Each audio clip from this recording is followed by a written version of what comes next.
kalau pertama setelah lulus kuliah, karena itu provinsi ya, dari provinsi beasiswa, jadi harus balik ke desa masing-masing. Balik ke desa masing-masing dan di sana itu harus menjadi penyuluh pertanian. Saat kita memproduksi, berarti kan itu harus melibatkan banyak orang.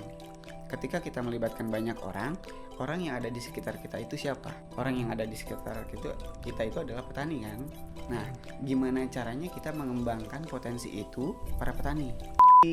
Di kampus itu semua serba ada. Kita mau cari apa? Kita mau cari ilmu yang kayak gimana? Kita mau cari inovasi seperti apa?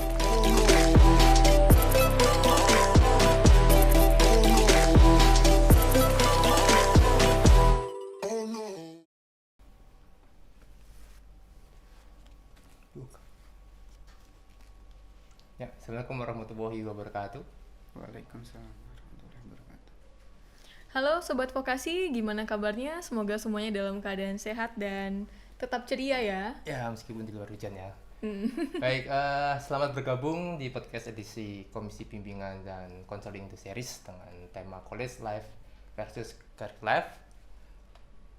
Dan pada kesempatan kali ini kita akan berbincang dengan salah satu alumni dari program studi yang ada di Sekolah Vokasi IPB University. Dan kali ini alumni kita datang dari program studi Teknologi Produksi dan Pengembangan Masyarakat Pertanian. Nah, sebelum kita memanggilkan bintang tamu kita ya, Bu Widya ya, mungkin kita perkenalkan dulu. Oh iya benar. Ya, nanti Silakan. nggak kenal maka tak saya. Perkenalkan, nama saya Tri Budiarto dari program studi P3 atau Teknologi Produksi dan Pengembangan Masyarakat Pertanian. Dan kawan saya Widya Sensi Tumeang, kita satu prodi dari P3 juga. Pak Tri, podcast kali ini itu sangat relevan karena kebetulan kita lagi ada di momentum di mana adik-adik kita yang mungkin kelas 3 SMA itu akan segera bahkan sudah mencari ini ya jurusan dan universitas yang mereka inginkan gitu. Dan kali ini kita kehadiran salah satu alumni dari Sekolah Vokasi IPB. Kita akan lebih banyak tanya-tanya kepada beliau gimana sih pengalaman beliau sebagai alumni di Sekolah Vokasi, dan mungkin ini nanti bisa membantu adik-adik yang akan mencari perguruan tinggi dan mencari jurusan untuk tahu lebih banyak tentang salah satu jurusan di Sekolah Vokasi. Langsung saja kita, mungkin kita minta saja beliau untuk kenalan ya.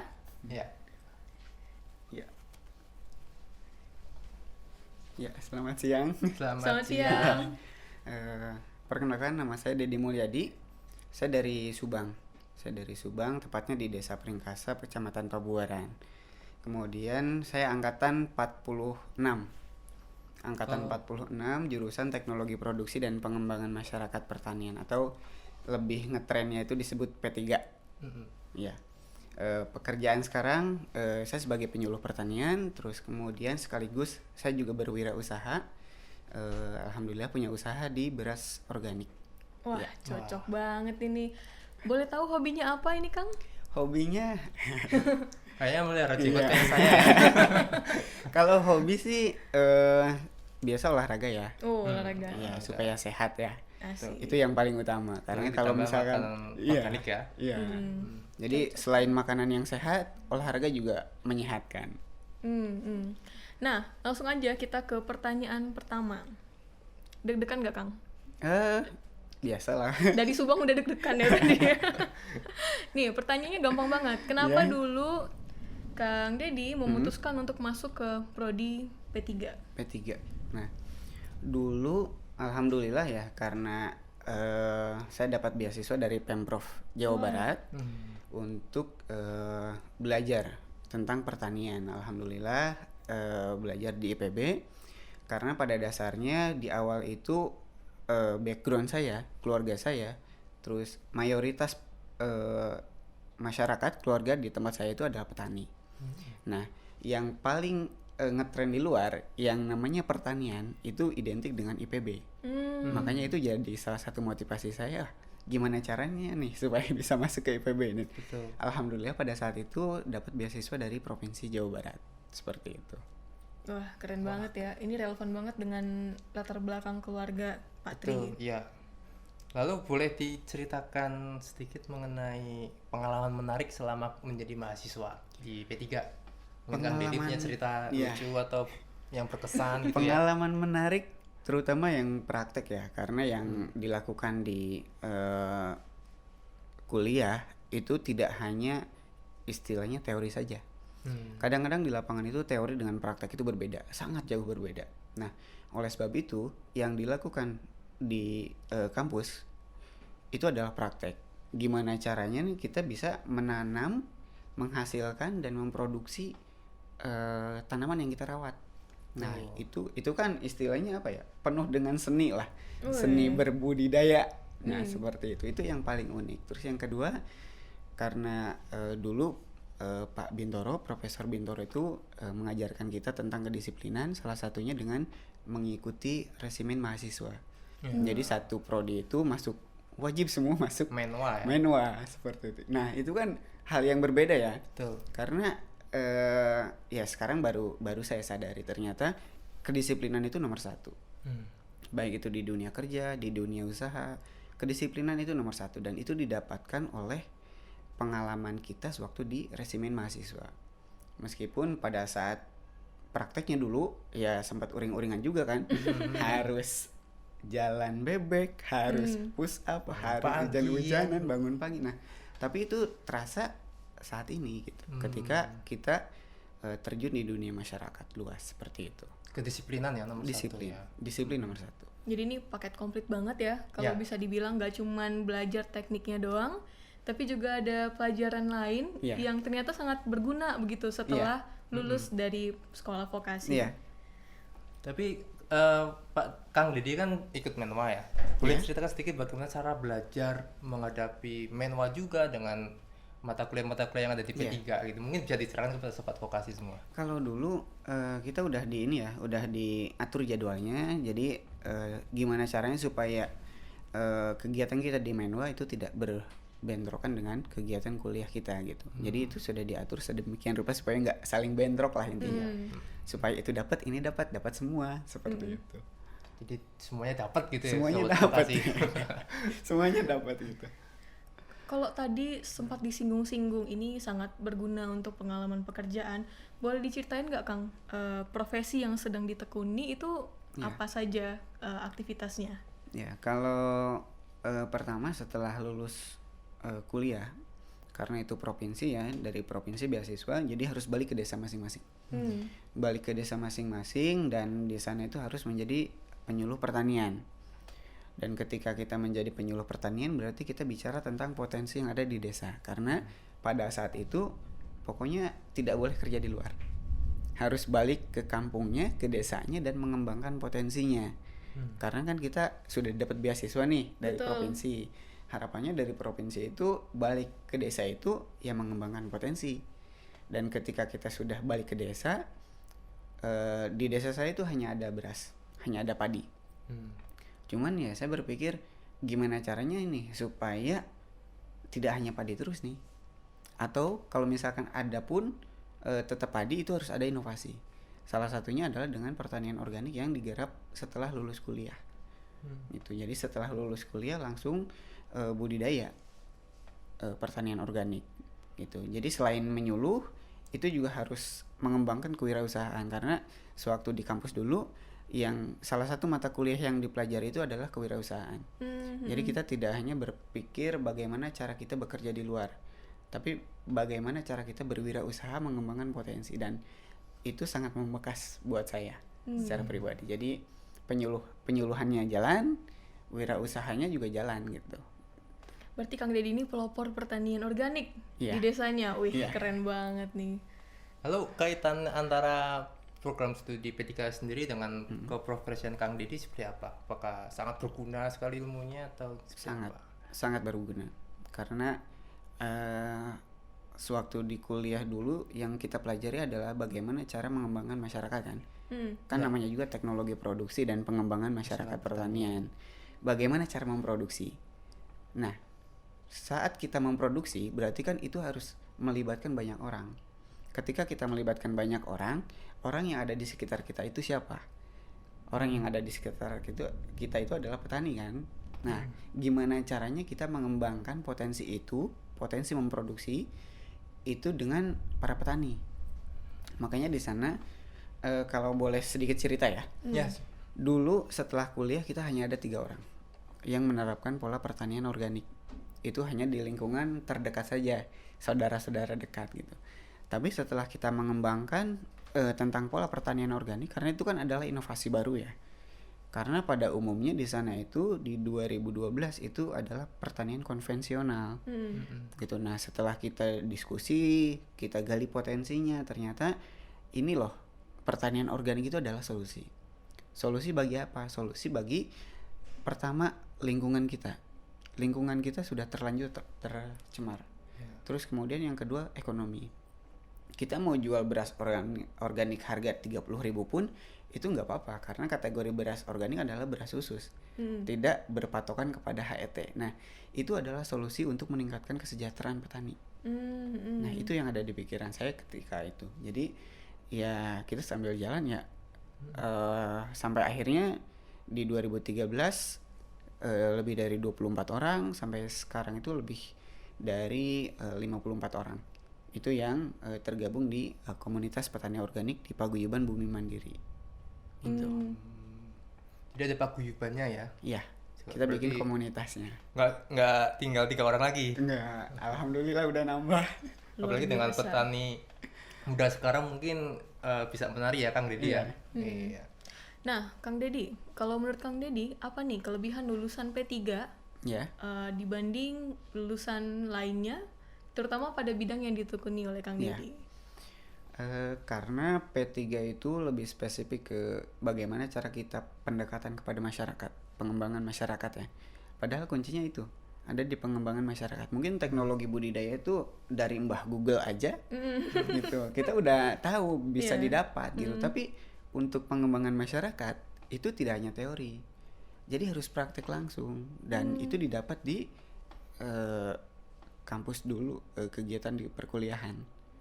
Jadi ya pendekatan masyarakat itu harus seperti apa, bagaimana pola komunikasinya itu, ya itu dipraktekkan langsung kan. Makanya itu ketika kita balik ke kampung halaman, ke desa, ya itu yang bisa kita terapkan langsung praktek. Intinya sih itu. Kalau untuk masukan prodi P3 sendiri untuk masa depan gimana Kang Dedi? Ini kan zaman milenial ya, zaman now, muda gitu biar P3 ini tetap eksis untuk dan mengikuti perkembangan zaman gitu ya Pak Tri.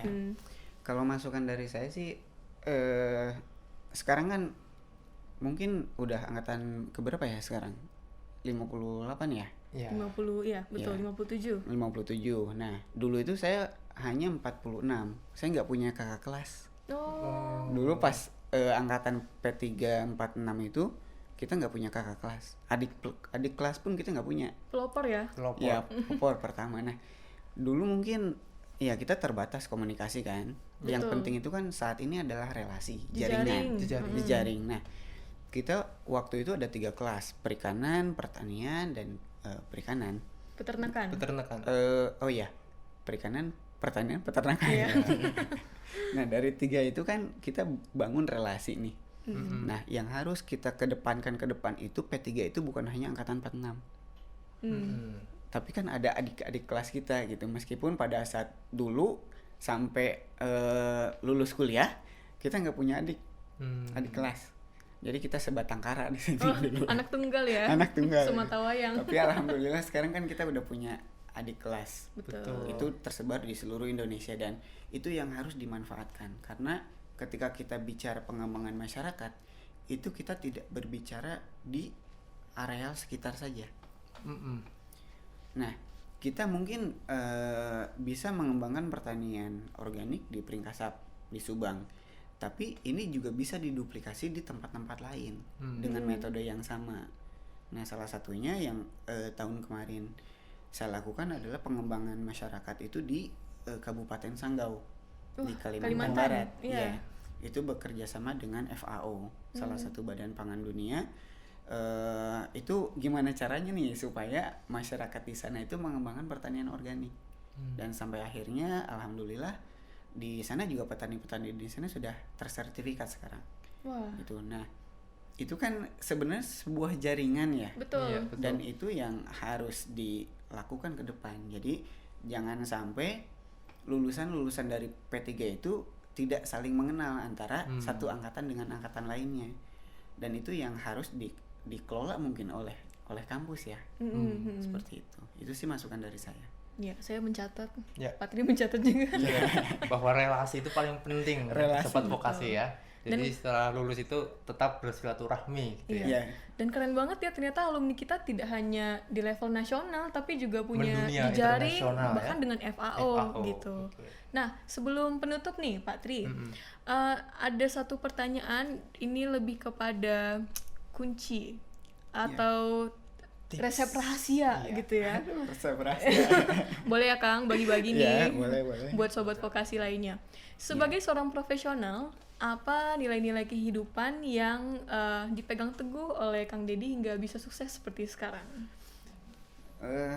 Ada beberapa prinsip ya yang saya pegang teguh. Yang pertama adalah berbagi.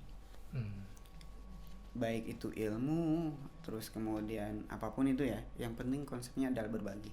Ketika kita berbagi, maka akan ada feedback kembali ke kita. Ya prinsipnya mungkin sama kayak sedekah. Ketika kita memberi, kita akan mendapatkan. Ketika kita memberi ilmu kepada masyarakat, kita juga dapat ilmu-ilmu baru, dapat relasi baru. Dan itu satu prinsip yang harus saya pegang teguh adalah pertama berbagi. Ketika kita berbagi, jangan pelit ya, jangan pelit ilmu, jangan pelit istilahnya pengetahuan, inovasi, kita terbuka. Jadi di tempat saya itu ada P4S, Pusat Pelatihan Pertanian Pedesaan Swadaya. Jadi bagi para petani yang ingin belajar tentang pertanian organik, peternakan organik, sarana produksi organik, itu kita terbuka. Siapapun itu yang mau belajar, kita sama-sama belajar. Seperti itu. Itu konsep yang pertama. Berbagi. Itu yang harus ditekankan ya. Terus yang kedua adalah relasi, disiplin. Nah, ketika kita disiplin, yang namanya kedisiplinan itu nomor 1. Ya istilahnya siapapun itulah. Siapapun itu ketika mau dunia kerja, mau dunia usaha, disiplin itu nomor 1. Itu harus continue terus ya. Nggak boleh minggu ini lagi mood nih. Disiplin. Pas lagi datang malasnya. Nah, itu yang ya memang sih susah. Konsistensi di dunia usaha, di dunia kerja, ya manusiawi sih sebenarnya. Cuman gimana caranya supaya kedisiplinan itu supaya tetap terjaga. Itu sih 2 faktor penting yang harus dipegang teguh ya. Itu prinsip dari saya. Jadi ada 2 ya. Nah, yang pertama berbagi, silaturahmi, dan selalu disiplin dan juga menjaga silaturahmi. Jadi kalau kita itu selalu merasa kurang ketika memberi dan selalu merasa berlebih ketika menerima. Gitu ya Kang ya? Iya. Mantap. Oke, ini mungkin ada pesan buat, saya boleh minta 2 nggak pesannya, kan tadi berbagi nih buat adik-adik yang masih belajar sebagai mahasiswa dan nanti untuk rekan-rekan alumni. Iya. Kalau untuk calon mahasiswa ya mungkin ya. Boleh? Atau mahasiswa. Berarti 3 dong, calon, mahasiswa. Memang suka berbagi nih Kang Denny. Selalu merasa kurang ketika berbagi. Jadi minta 3 nih. Iya. Jadi untuk yang calon mahasiswa mungkin ya. Calon mahasiswa. Jadi biasanya calon mahasiswa itu kan nyari program studi yang populer ya. Populer, dan rata-rata untuk pertanian itu bukan jadi tujuan utama. Itu terasa di saya, terasa di saya karena dulu pada saat waktu mau masuk SMK, jurusan utamanya itu saya nggak kepikiran masuk ke pertanian. Gitu. Saya lebih suka ke elektronik ataupun otomotif. Tapi takdir berkata lain gitu. Masuk ke pertanian karena mungkin pada saat itu mindset yang ada di kepala saya adalah pertanian itu ya gitu-gitu aja. Cuman nanem, nyangkul, panen, nanem, nyangkul, panen gitu. Nah, itu tidak menarik bagi generasi muda. Nah, mungkin saran saya kepada calon mahasiswa, jangan berpikir pertanian itu tidak memiliki masa depan. Yang tidak memiliki masa depan itu yang tidak berinovasi. Tapi ketika kita berinovasi ke depan, dunia pertanian itu sangat luas. Selama manusia itu butuh makan, pertanian akan pasti ada. tetap ada, wajib ada, tidak boleh nggak ada. Kalau nggak ada, kita mau makan apa? Nah itu sebenarnya potensi. Gimana caranya kita menggarap itu semua dengan inovasi. Nah gitu. Jadi berpikirnya jangan mengidentikan petani itu dengan cangkul lah.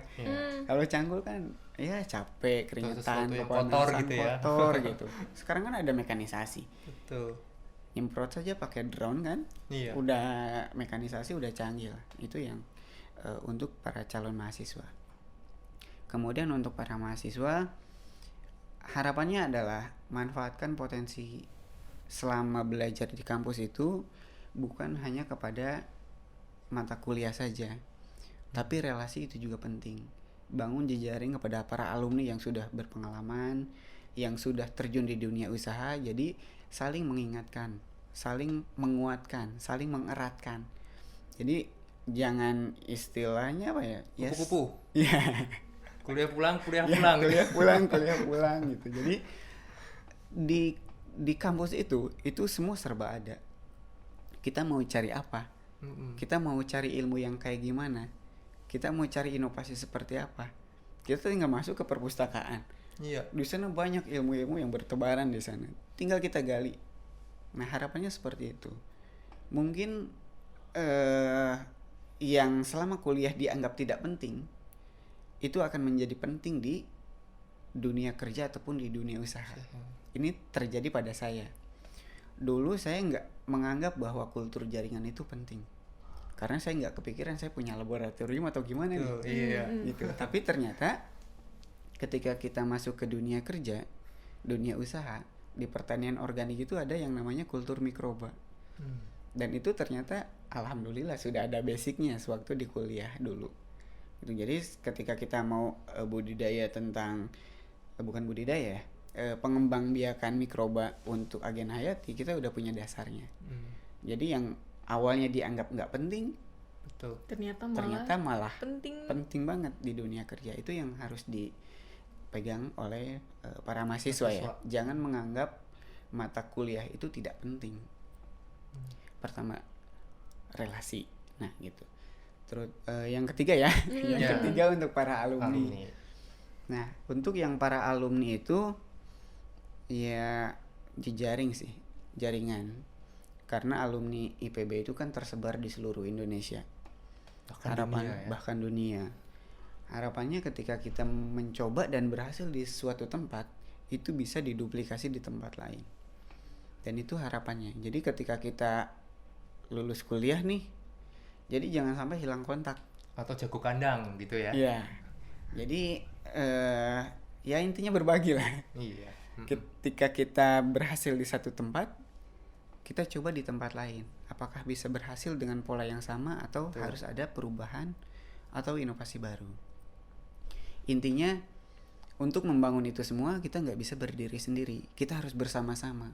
Bersama calon mahasiswa, bersama para mahasiswa dan bersama para alumninya. Gitu. Termasuk kampus ya.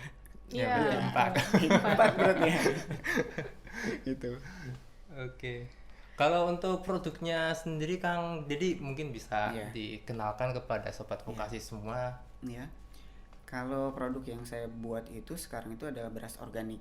Brandnya itu adalah brand Pringkasap. Pringkasap ya. Pringkasap itu adalah nama desa. Nama desa tempat saya dilahirkan. Tujuannya adalah ke depan itu saya ingin desa saya itu dikenal menjadi salah satu lumbung padi organik. Itu makanya kenapa saya ngambil nama Pringkasap, karena untuk mengenalkan ke dunia luar bahwa di desa terpencil pun ketika dikelola dengan inovasi itu akan menghasilkan kesejahteraan, menghasilkan kemakmuran bagi para petani. Baik, terima kasih Kang Dedi, nih lengkap banget ya. Sangat menginspirasi sekali ya. Ceritanya juga banyak. Iya. Dan kalau saya jadi calon mahasiswa sih saya jadi nggak ragu-ragu nih untuk langsung segera daftar. Sekarang UTBK ya. Betul, ini momennya pas banget. Satu quotes yang saya kutip dari Kang Dedi, masa depan adalah untuk mereka yang memiliki inovasi. Saya kira sampai di sini dulu. Ya. Terima kasih, perjumpaan Kang kita Dedi. dengan Kang Dedi. Nanti di luar sana mungkin teman-teman yang ingin belajar bisa main ke desanya Kang Dedi, dan tetap jaga kesehatan karena ini lagi masa pandemi, jangan lupa lakukan protokol kesehatan. Ya, mungkin dari kita sebelum kita selesai, mungkin Bu Widya kita jargon dulu. Oke, kita akan jargon. Vokasi ini karena Kang Dedi ini lulusan 2012 ya Kang ya? Iya. Tahunnya ya, Ya, 2012. Kalau di angkatannya Kang Dedi ini ada jargon nggak? Jargon Jargon angkatan. Mana tahu nanti teman-temannya Iya. jadi teringat lagi nih jargon-jargonnya. Iya, itu harus diingat dulu kayaknya. Oh, harus diingat dulu. Jadi jargon kita adalah vokasi kuat menguatkan Indonesia, vokasi jaya IPB Dikdaya. Mungkin bisa dites dulu. Kita tes dulu ya. Ya, kita sama-sama saling ngadap kamera. Di satu kalimat dulu apa tadi? Vokasi kuat menguatkan Indonesia. Oke. Vokasi Satu. kuat. Ya. Kita Satu. tes vokasi kuat menguatkan Indonesia. Bu Widya. Bu Widya nanti vokasi juara IPB Dikdaya. Bareng aja. Oh, barengan semua ya? Bareng ya. Berarti Oke, vokasi berarti- kuat. Kita hafalin dulu dikit. Iya. Vokasi kuat menguatkan Indonesia. Vokasi juara IPB Dikdaya. Oke. Mungkin sambil gini-gini mungkin. Oke. Oke. Kita Udah, mulai. Jadi vokasi Kang kuat Dedi, ya. menguatkan Indonesia. Vokasi juara IPB Dikdaya. Ya. Ya. 1, Dua, 2, 3. Vokasi kuat menguatkan Indonesia. Vokasi Vokasi juara juara IPB IPB Dikdaya. Ya, terima kasih Kang Dedi. Sampai ketemu nanti. Ya. Saya ingin belajar banyak untuk Kang Dedi ini ya dari pertanian organik. Mungkin itu ya Bu Widya ya. Ya, sampai ketemu sobat vokasi. Vokasi.